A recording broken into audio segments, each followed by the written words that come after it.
महादेवी हत्तीण पुनर्वसन प्रकरणात आता राष्ट्रपतींनी हस्तक्षेप करावा यासाठी त्यांना लाखो लोकांच्या सह्यांचं निवेदन पाठवणार आमदार सतेज पाटील यांनी आज नांदणी जैन मठाच्या भेटीवेळी मांडली भूमिका।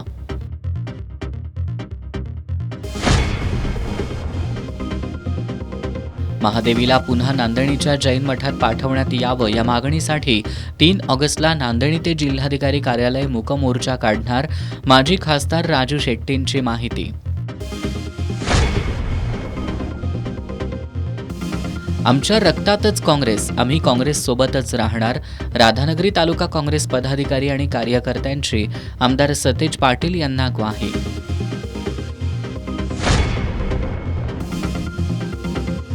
कोल्हापूर जिल्ह्यात 1 ते 7 ऑगस्ट या महसूल सप्ताहाच्या काळात लोकांची प्रलंबित कामं मार्गी लावण्यासाठी विविध उपक्रम राबवणार, जिल्हाधिकारी अमोल येडगेंची माहिती।